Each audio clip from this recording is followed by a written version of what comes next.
Bienvenido, Víctor. Es un placer tenerte aquí en nuestra quinta edición de Security Talks.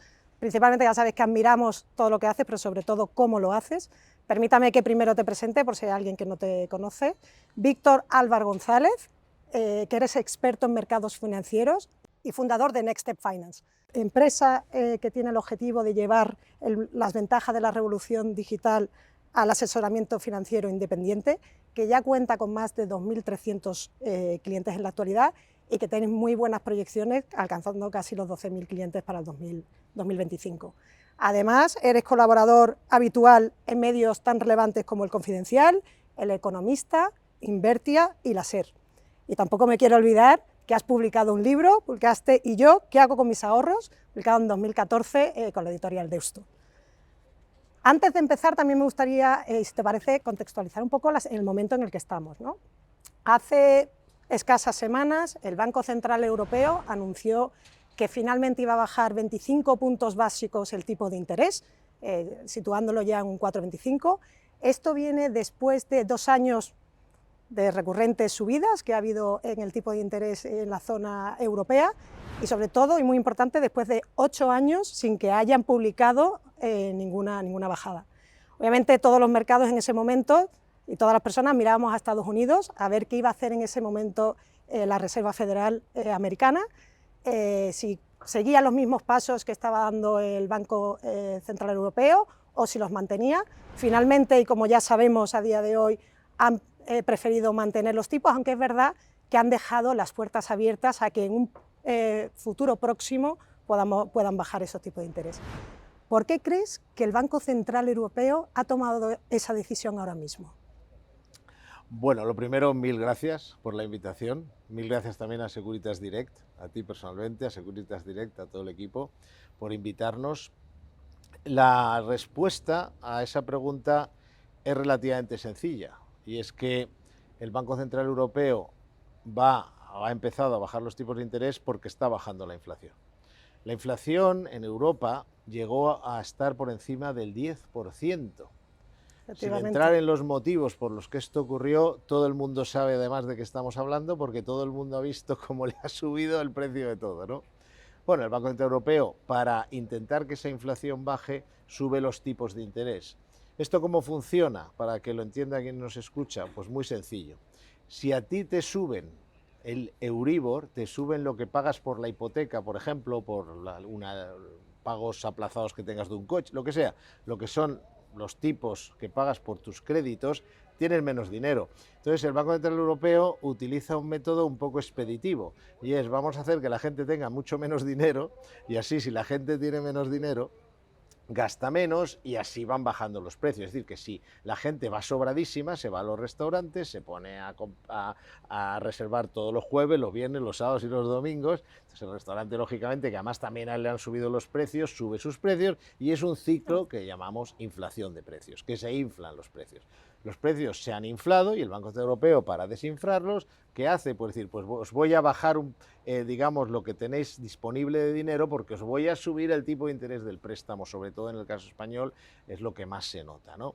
Claro, ha llegado un momento en que esa inflación, que está disparada en el 10%, como consecuencia de que la gente va teniendo un poco menos de dinero, pues ha ido bajando, no solo por lo que ha hecho el BCE, es importante también tener en cuenta que no todo es por eso, sino porque los factores que dispararon la inflación, lo que hizo que subiera la inflación, también se ha moderado. Por ejemplo, al salir del COVID, todo lo que son las cadenas de producción, lo que es traer, por ejemplo, un producto de China a España, salía más caro, porque de repente hubo que poner en marcha todo el tráfico marítimo, y es solo un ejemplo. Entonces, entre que bajaron los precios porque lo que había hecho que subieran se redujo, y el Banco Central Europeo enfrió nuestra capacidad de consumir, ¿qué ha pasado? Que la inflación ha bajado y está ya solo a 6 décimas de lo que ellos consideran una subida de precios racional y razonable, que es un 2%.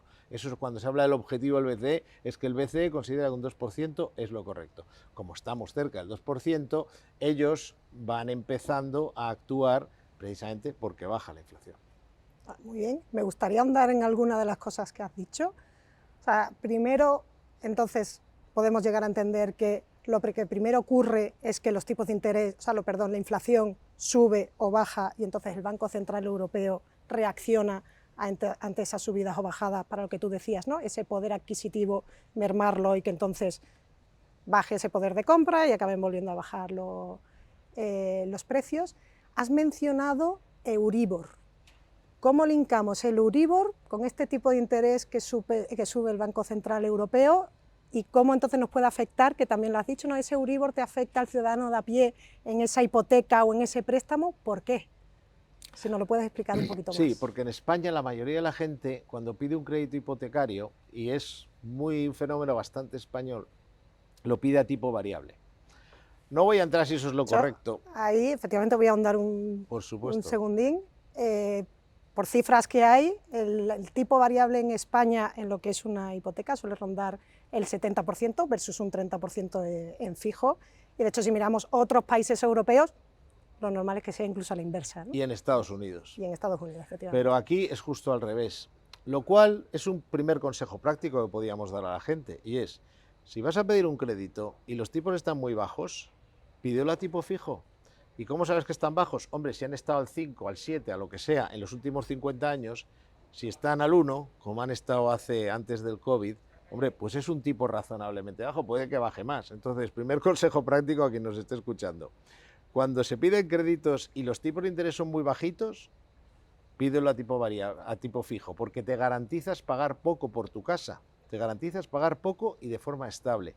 Cuando los tipos son altos, es decir, ahora si vas a pedir un préstamo, es conveniente a lo mejor hacerlo a tipo variable. ¿Por qué? Porque luego te va a costar menos y cuando llega a un nivel muy bajo, enganchas y lo dejas a tipo fijo. O sea que por ayudar a la gente no solo a entenderlo, sino a sacarle un partido a esta cuestión. ¿Y cómo afecta el Euribor? Pues muy sencillo.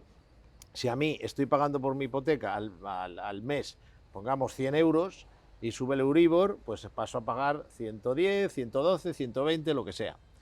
Baja el Euribor, vuelvo a pagar solo 100 y si sigue bajando pagaré menos de 100. O sea que me va quedando más dinero en el bolsillo para otras cosas. ¿Y por qué hace esto el Banco Central Europeo? Porque no se quiere pasar. Es decir, si te pasas de frenada, como los coches de Fórmula 1, se pasan de frenada, se salen del carril. Aquí es lo mismo, o mejor ejemplo, es como un transatlántico. Tienes que actuar antes de las cosas, porque lleva una inercia. Esto no es, pum, hago algo y ya está. Entonces, si el Banco Central Europeo no hace nada y espera que la inflación esté en el 2%, a lo mejor lo que ha hecho provoca dos efectos muy negativos. Incluso pueda seguir subiendo, no lo que parar puede esa pasar escalada. primero es que si no hace nada, llega un momento que haga tanto daño al bolsillo de los ciudadanos que lo que entremos es en una recesión. Lo cual puede generar desinflación excesiva. La inflación es como la fiebre. Muy alta, malo. Muy baja, hipotermia. Es decir, que tienes que buscar un punto medio. Entonces ellos, su misión se llama estabilidad de precios. Ni demasiado altos ni demasiado bajos. Entonces, ahora tienen que tener cuidado de que el Euribor, por ejemplo, no se resulte demasiado caro, porque si no, aparte de unos... Ellos no miran mucho, en teoría, los problemas sociales de la vivienda y tal, pero sí miran que en un momento dado, si la gente es que... Tampoco se trata de que la gente se quede sin dinero. Entonces lo que se trata es de que, porque entonces ya no es que bajen los precios, es que bajan tanto que empiezan a cerrar negocios. Entonces tienen que buscar ese equilibrio. La verdad que, oye, muchísimas gracias por la explicación. Es mi trabajo, como dice uno, es tu trabajo, que sale en la tele. O sea, como hablábamos antes, ¿no? Dar información, y sobre todo si es muy didáctica, ayuda muchísimo a la gente y sobre todo, y oye, centrándonos un poquito ahora, ¿no?, en España, a los ciudadanos españoles, que de hecho en estos últimos días, ¿no?, hacía un poco de reflexión de cómo es esta formación financiera en España, y lo hablábamos, ¿no?, minutos antes de empezar esta charla, que es bastante escasa, incluso, ¿no?, comentábamos, a la gente cuando le vas a hablar de finanzas le da hasta miedo.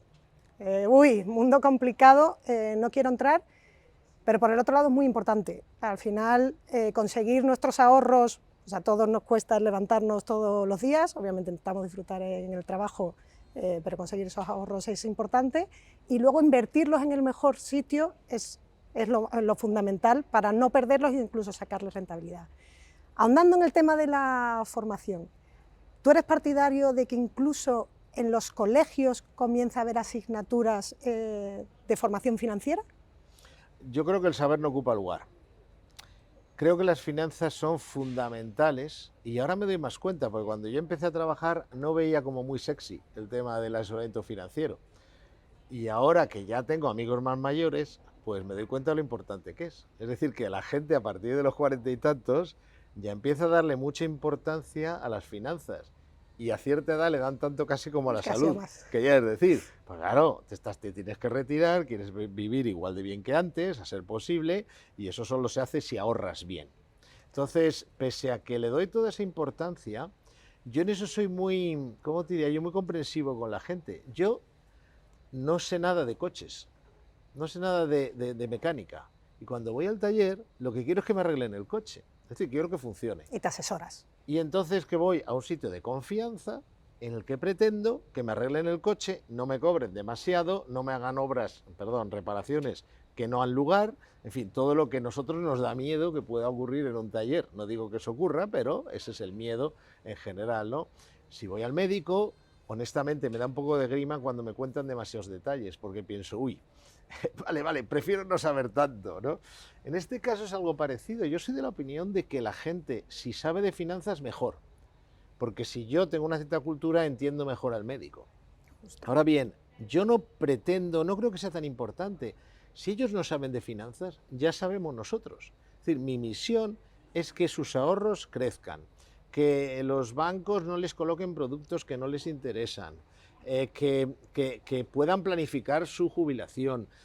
Todo eso que entendemos por finanzas, tienen que, o sea, no podemos estar todo el día sabiendo de todo. Por eso yo soy de la opinión de que es mejor, pero no es fundamental. Y lo que nosotros pretendemos precisamente es darle a la gente ese asesoramiento en el que se pueda confiar. ¿Y cómo lo hacemos? Pues muy sencillo, evitando cualquier conflicto de interés. Es decir, que si yo soy un vendedor de productos financieros, voy a colocar productos financieros, que hacen la mayoría de los bancos, etc. Si yo soy el asesor tuyo, yo no te digo que cambies de banco, pero te digo, yo te ayudo a encontrar lo mejor en tu banco, a elegir lo mejor que hay en el escaparate y lo que tienen en la trastienda. Pero yo solo trabajo para ti, no trabajo para el banco. Por lo tanto, puedes confiar en mí porque no gano nada por colocarte un producto, porque no me llevo ninguna comisión. Gano si estás contenta con mi trabajo. Y por lo tanto, nuestro modelo está pensado precisamente para la gente que no quiere saber de finanzas y con esto acabo, pueda invertir con confianza. Es No, igual que si, totalmente, perdona, pero te acompaño sí. al taller. Si yo que no tengo, yo cuando voy a ir a un taller o voy a comprar un coche, sobre todo cuando voy a comprar un coche, le pregunto a ese amigo que sabe de coches. Y como es mi amigo y no se iba a comisión del taller, sé que lo que me va a decir es correcto. Totalmente, pero al final lo que decías, ¿no? Si tengo por lo menos conocimientos básicos, al médico o al mecánico le voy a entender mejor. Y si nos vamos a cómo está España, el Banco de España ha publicado hace poco un informe en el que dice que el 81% de los españoles no saben o no entienden bien qué significa TIN o TAE, esta rentabilidad, qué significa este concepto que hemos hablado anteriormente, la inflación, o qué significa diversificar el riesgo. Entonces, probablemente si hubiera por lo menos esa noción básica, esa conversación con el asesor también es mucho más fácil.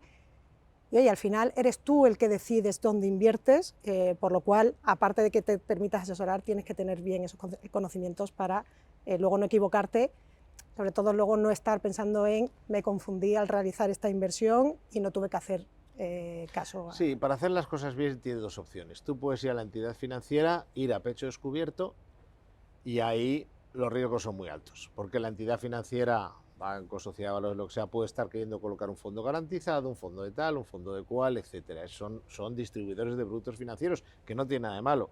Claro, si tú vas a pecho descubierto sin tener ni idea, hay muchas probabilidades de que te equivoques.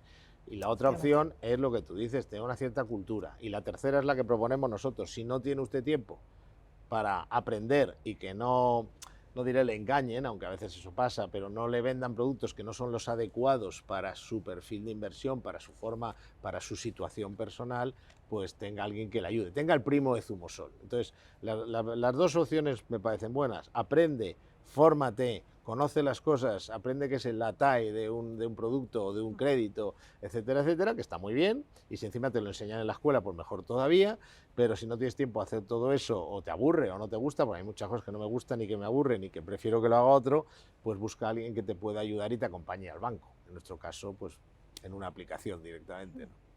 Bueno, me quedo con tu inicio en la pregunta del saber no ocupa lugar.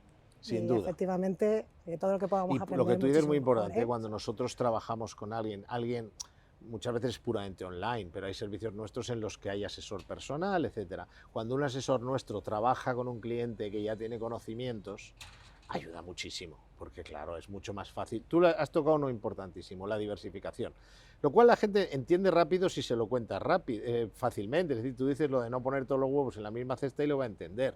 Y tú Justo. dices, bueno, si está muy bien invertir en ladrillo, pero si tú quieres invertir en ladrillo, viene una recesión y quieres vender, ¿cuánto cuesta vender? Eso lo ha vivido ya mucha gente. Está muy bien el ladrillo, y no tengo nada en contra de la inversión inmobiliaria, pero en cambio tú, si tienes también fondos de inversión y necesitas dinero para pagar los estudios de tus hijos en Inglaterra, y resulta que no puedes vender ese piso en el que tienes metido un dinero que es difícil de mover porque no siempre se venden rápido y fácil, tienes otra cosa de la que tirar. Esto sí lo cuentas a la gente y rápidamente Y rápido lo entiende, entiende. ¿no? De hecho, te cojo esa idea, ¿no?, del ladrillo, que al final, si miramos en España históricamente, hace muchos años realmente los que invertían pues eran los ricos, los que tenían el poder adquisitivo, luego empezó a bajar un poco más a la clase media, la inversión muy focalizada en el ladrillo. De hecho, España, de todos los países europeos, es el país que mayor porcentaje tiene de compra versus alquiler, superando el 76%. ¿Crees que ahora, y gracias a vosotros y gente como vosotros y la revolución digital que hay, el inversor está cambiando y el perfil del inversor? Absolutamente. Porque muchas veces nosotros no pedimos cultura financiera, pedimos cultura en general. Y lógicamente la formación de los españoles en los últimos 50 años ha mejorado muchísimo en general. Los jóvenes y los no tan jóvenes, se nota muchísimo. Entonces, cuando nosotros decimos que estamos intentando democratizar el asesoramiento financiero, lo que estamos diciendo es que hay una clase media, y cuidado, no solo la clase media, que se da cuenta de las cosas porque su formación, y en esto os digo que el saber no ocupa lugar y que en esto todavía menos, le hace ver, primero, cuidado, la importancia de ahorrar, porque claro, las pensiones ya veremos en qué ¿En dónde quedan. están? Esto va a ser un problema. Entonces es muy importante que tengas una capacidad de ahorro. La importancia de ahorrar por si cuando tienes 50 y tantos años te quedas sin trabajo. Estamos viendo los problemas que tiene la gente para colocarse con cierta edad. Es decir, hemos entrado en un mundo diferente. Y claro, el problema que había es que para tener un asesoramiento financiero tenías que ser rico o sobre todo digo independiente, objetivo. Mira, un ejemplo, con los ejemplos se entiende mejor todo. ¿Qué es un asesoramiento financiero independiente? Lo que hacemos nosotros. Es un asesoramiento en el que el asesor no cobra comisión del producto que recomienda. Es decir, es un asesor, no es un comisionista. Pues eso estaba vedado, limitado a tener antiguamente más de 10 millones de euros. A partir de 10 millones de euros, la entidad financiera, el broker, la gestora, lo que sea, te daba ese asesoramiento en el cual decía, no te preocupes, no estoy cobrando por detrás, solo trabajo para ti. ¿Qué ocurre? Que en un momento dado eso ha ido bajando, porque claro, es que la gente quiere lo bueno, la gente quiere un asesor en el que poder confiar, que no sea un comisionista. Entonces ha ido bajando, te puedo decir que en grandes bancos ya hablamos de 5 millones, en alguno a partir de 1 millón de euros. El asesoramiento, si me permite la expresión, chachi, o sea, el limpio, el libre conflicto de interés.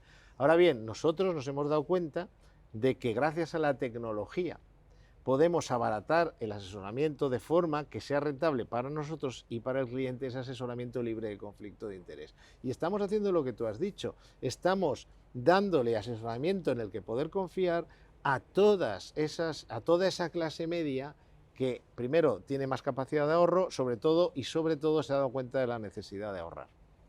De hecho, la realidad, ¿no?, de por qué los ricos sacaban más rentabilidad. Que no es cierto. Ahora si quieres lo vemos. O sea, si quieres vamos a entrar en este tema, ¿no? Por lo menos históricamente, ¿no?, de por qué un rico podría sacar más rentabilidad, no quiero decir la palabra pobre, pero alguien con menor poder adquisitivo, Estas ideas al final siempre pivotaban en tres puntos, ¿no? Uno era esa educación financiera, que hemos hablado antes, y la importancia de tener, ya no solo si puedes tener conceptos básicos, pero incluso algo mayor en los conceptos para saber bien dónde invertir. La otra era la capacidad de llegar, ¿no?, a otros mercados. Al final, si no, te acababas quedando pues, en tu ciudad, en tu barrio, y pues la oficina ¿no?, del banco, de la entidad bancaria que tuviera cerca de tu casa. Y la tercera es ese concepto justo que decías, que para acceder a determinadas inversiones requerías de una inversión mínima muy elevada, que por tanto, obviamente, hay determinadas personas que no pueden acceder a ella. Es que decía, he dicho no es cierto, creo, diría no. Era cierto y ahora está cambiando. Está cambiando. Eso sería lo correcto. Justo. Y exactamente por todo lo que tú has dicho. Primero, ahora el primer motivo de que la gente con dinero ganaba dinero es porque tenía asesores de alto nivel.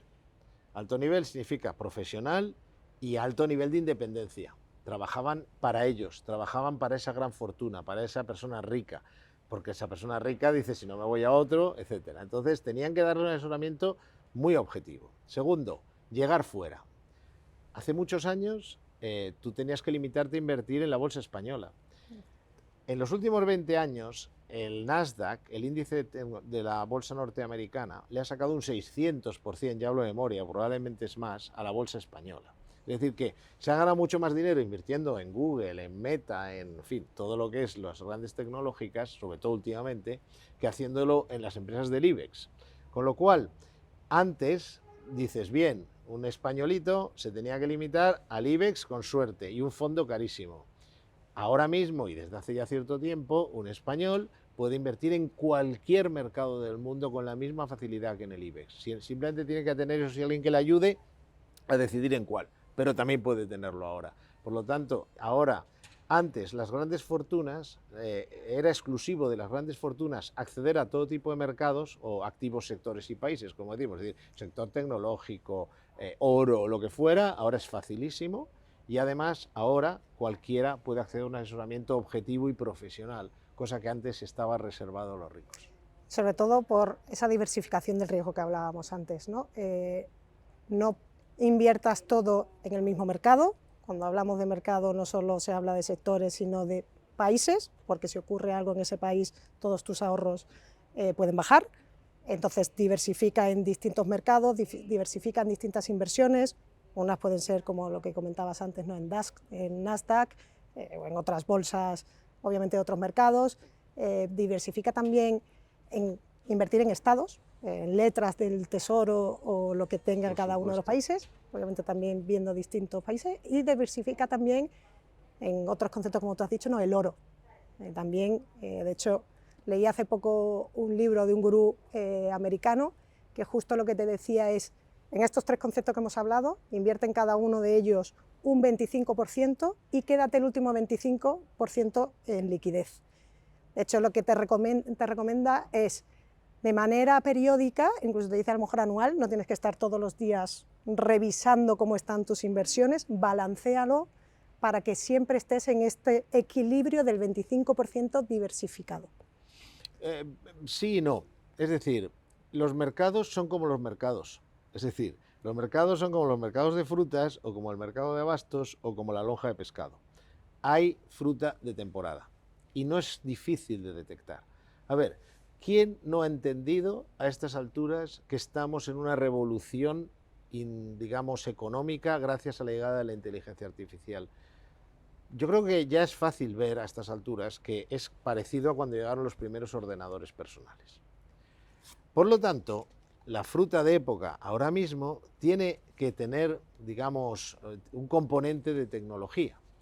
Si los tipos de interés son altos, el componente tiene que ser fijar tipos de interés altos. Es decir, que en cambio ahora a lo mejor qué interés tiene, yo qué sé, pues invertir a lo mejor en materias primas, que ya no estamos con la inflación que teníamos antes, o en fin, hay mil opciones emergentes que no están tan, porque la tecnología sobre todo está en los mercados avanzados. Es decir, que a mí me parece que quien no tiene un asesoramiento sistematizado, lo mejor que puede hacer es probablemente diversificar en 4 o 5 cosas, incluidas las que tú has dicho, grandes índices fundamentales, ir aportando de forma equilibrada. Pero eso, estando bien, a la larga se gana mucho más dinero haciendo eso, pero aprovechando, rebalanceando en función de la situación de los mercados. Esto, de hecho, es lo que ahondaba esta persona, es lo que tú acabas de decir, de esa fruta de temporada. Todo es cíclico en esta vida, Mira, como hemos hablado también antes. Acertar con un fondo es muy difícil. ¿Cuál va a ser el mejor fondo de renta variable norteamericana? Eso es como una aguja en un pajar. Pero acertar en los grandes conceptos de si tecnología sí, si tecnología no, si Estados Unidos o Europa. Ahora tenemos, en Europa de repente, el presidente de Francia decide dispararse en el pie, convoca unas elecciones con las encuestas en contra, a lo mejor le sale bien, pero si le sale mal, pues se crea una inestabilidad. Oye, ¿qué te cuesta ante esa situación? Si tienes un buen asesor, decir, vamos a llevar algo más a Estados Unidos hasta que pase la marejada. Y entonces, esos pequeños detalles, y ya en lo grande, como te digo, que ya te digo, llega la inteligencia artificial, no vas a tocar el balance de tus inversiones siempre, hay que dirigirlo hacia aquello que más se va a beneficiar, que no va a ser solo la tecnología. El siguiente paso va a ser, ha sido la tecnología porque es evidente, pero ¿qué sectores, por ejemplo, lo que hacéis vosotros, se pueden beneficiar sin ser tecnología de esa tecnología? Yo entiendo, sin conocerlo, desde luego en el que yo trabajo sin duda, pero entiendo que seguro, además que en vuestro caso, el uso de la inteligencia artificial va a mejorar la productividad de esta empresa, seguro. Entonces habrá que ver... El servicio que damos, que es sobre todo lo más importante que hay, importante. efectivamente. Y, por lo tanto, o sea, la inteligencia artificial al final va a revolucionar, y ya lo está haciendo, no lo va a día de hoy. Ya está empezando, pero es solo el principio. Estamos parecido a... Yo afortunadamente lo conocí de estudiante, pero a esos ordenadores personales que había al principio con los disquetes. Es decir, que imagínate, los algoritmos de ahora, los bots, lo que tenemos ahora, los asistentes de inteligencia artificial que tenemos ahora en las empresas son los equivalentes a aquellos primeros ordenadores personales. Imagínate si puede llover. Ya por ir concluyendo, Víctor, ya sabes que en Securitol, aparte de hablar de actualidad, como hemos estado en este momento, también nos gusta, ¿no?, vislumbrar un poquito el futuro. Entonces, siendo una materia complicada, aunque tú, lo experto que eres, seguro que nos puedes aportar muchísimo, ¿cuál crees que son las perspectivas para 2025? Me prefería centrarme en las de 2024 porque queda bastante. Pues podemos hacer las dos, no hay ningún problema. La otra con un poquito más de respeto, porque hay distancia... a ver, hay gente que dice, yo no me mojo porque no tengo la bola de cristal. No cojas a ese asesor. Es decir, claro que no existe la bola de cristal, existe el cálculo de probabilidades. El trabajo nuestro consiste en poner en un lado de la balanza, poner toda la información y ver qué pesa más, si lo positivo o lo negativo. Y aprovecharlo, porque también puedes aprovechar que vaya todo muy mal. Si va todo muy mal vas a ganar mucho dinero en oro y en dólar, por poner un ejemplo. Entonces tú haces esa balanza. Entonces esa balanza se equilibra en base al cálculo de probabilidades. ¿Qué probabilidades hay, por ejemplo, de que suban los tipos de interés? Pues yo creo que muy pocas, poquísimas. De que bajen, muchas más. Por lo tanto, auguramos que de aquí a final de año no es un mal momento para la renta fija. Y que, muy importante, consejo práctico, la gente que inteligentemente, cuando vino la crisis de la subida de los tipos de interés de la inflación 2022, pasó su dinero a letras del Tesoro, lo pasó a fondos monetarios, etcétera, ahora tiene que empezar a pensar en revisar eso, porque va a ser un poco pan para hoy y hambre para mañana. Es decir, que vas a tener... esas letras del Tesoro ya no te van a dar el 3 y pico %, ni esos depósitos te van a dar lo que te dan. Entonces, renta fija de aquí a final de año, en ese juego de probabilidades juega bastante a favor. En renta variable, es cierto que ha subido mucho, pero si finalmente, y también es que hay que estar encima, la Reserva Federal baja los tipos de interés, le va a sentar muy bien. ¿Por qué? Esto es tan sencillo como lo que hemos, y nos lleva un poco al principio, bueno para acabar, es decir, ¿por qué le sienta tan bien a los mercados que bajen los tipos de interés? Porque le pasa igual que a ti con el Euribor, o a mí, que si tenemos un préstamo a tipo variable. Si bajan los tipos de interés a las empresas, mejora su capacidad de financiación, tienen más dinero para contratar, la gente tiene más dinero para gastar. Entonces, las bolsas les gusta más una bajada de tipos de interés que un caramelo a la puerta de un colegio. Es lo que más les influye, por eso es el poder de la Reserva Federal, ¿no? Entonces, en definitiva, si baja la Fed los tipos de interés, que hay altas probabilidades de que así sea, pero que habrá que ver si es así, también sería muy bueno para las bolsas. Con lo cual, para 2024 en general tenemos un aspecto, un año positivo, aunque habrá que hacer una paradiña, como los que sepan de fútbol, se hacen los penaltis, una revisión, tener cuidado con las elecciones norteamericanas. Porque claro, eso es un evento que normalmente no Que te afecta puede tanto, cambiar. Es un evento que normalmente no afecta Puede ser mucho, que este sí que sea muy crítico, pero la situación en la que estamos, ¿no? juegan muchas cosas, como ha pasado en Francia o en las elecciones, con las elecciones europeas. Entonces, quitando ese matiz que podría estropear, y no digo porque gane uno u otro, sino por el proceso, lo que pueda pasar de aquí a entonces, si se dispara más un conflicto bélico, qué casualidad, porque llegan unas elecciones, en fin, todo eso habrá que vigilarlo muy bien, pero en ausencia de que las elecciones tengan un impacto demasiado grande, en principio, desde luego hasta noviembre, podríamos tener en principio una buena evolución de los mercados financieros en general. En 2025 va a depender mucho de efectivamente cuál sea la política económica que hay en Estados Unidos después de esas elecciones, pero en general nosotros somos básicamente optimistas, porque al final lo que más pesa es, si estás en una revolución industrial, eso se va a notar. Mira, la revolución digital empezó en la práctica, pues eso, cuando empezó Microsoft, Amazon, todo esto, ¿no? Y eso tiene mucha más fuerza que cualquier otra cosa. Y ahora lo que tenemos es una segunda fase de la revolución digital, que es la llegada de la inteligencia artificial. Entonces, pese a las que puede haber momentos malos y buenos, que los habrá, estamos en el inicio de un cambio económico y de la productividad que va a la cuenta de resultados. Esto es un poco más complejo, pero por el que lo entienda todo el mundo, si yo puedo hacer lo mismo con mucho menor esfuerzo, puedo ganar más dinero en una empresa. Entonces, si la inteligencia artificial permite a las empresas generar más servicios y más productos y darlos mejor con menos coste, eso va a la cuenta de resultados, a sus ingresos, a sus beneficios. Entonces, esa revolución está ahí. Entonces, contando con la inteligencia artificial, que es un motor potente para la economía, con la implantación de esa inteligencia artificial y contando con que los tipos de interés puedan bajar, en general el aspecto general es bastante bueno. Entonces ya para concluir, por darle tips, ¿no?, a la gente que nos escucha, en estos momentos, tipo de interés alto, intentar tener las hipotecas, préstamos con tipo fijo, Mejor. al igual que invertir en fondos más en tipo fijo, estar muy pendiente de qué es lo que va a ocurrir en el futuro, tanto en Estados Unidos como en Europa, si bajan esos tipos de interés, para en ese momento irnos a unos tipos más Y en variables. función de cómo evolucionen las elecciones norteamericanas, tener más o menos presencia, pero pensar que a largo plazo estamos en un momento dulce para la economía. Vamos a tener algo, imagínate, y con esto acabo, pero a un ordenador personal no nos hacemos una idea de lo que ha supuesto. Sí nos hacemos, quiero decir. Solo hay que pensar cuando ¿Cómo aquí nadie antes? no lo ha tenido. Yo el primero, no soy tan viejo. Igual que con el móvil, ¿no? Pero sí sé lo que es tener uno de entonces y sé lo que es uno de ahora, ¿no? El móvil. ¿Qué ha sido el móvil? Pues claro, lo siguiente es que vamos a tener un robot, sea en casa para limpiar, o sea en la oficina para que nos ayude, un algoritmo, en fin, o sea en el móvil. Entonces, claro, eso es un motivo eso va a crear muchos problemas, no digo que no, pero a nivel empresarial es un win-win. A nivel de las empresas y los trabajos, no digo para el paro, no digo para la sociedad que esté enfrentada porque una se vuelva loca la inteligencia artificial y en YouTube nos enfrente a todos. Si es como la energía nuclear, es muy bueno o muy malo.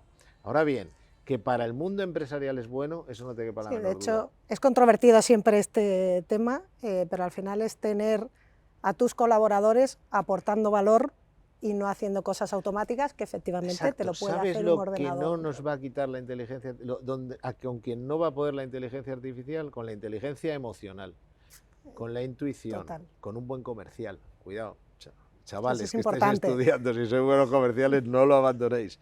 Hay que saber vender. Hay que ser, lo primero, comercial de uno mismo, sí, y ya luego comercial de empatía. otras cosas. Ese cliente que llama, digamos, tenso porque ha tenido un problema con lo que sea, un robot no va a tener esa empatía. O sea, los ejemplos de cosas en las que podemos superar la inteligencia artificial por mucho tiempo, ya veremos si para siempre, pero por mucho tiempo, son muchísimos. Mi consejo, y no es un consejo de asesor financiero, pero es de, digamos, ya de cierta edad y de economista, es que la gente se centra en aquello que no es repetitivo, en aquello que no van a poder la inteligencia artificial, que básicamente se mueve en lo que llamamos el terreno de la intuición, la inteligencia emocional y ese tipo de cosas.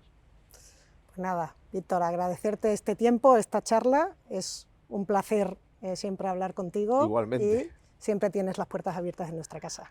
Pues será un placer volver. Muchísimas gracias.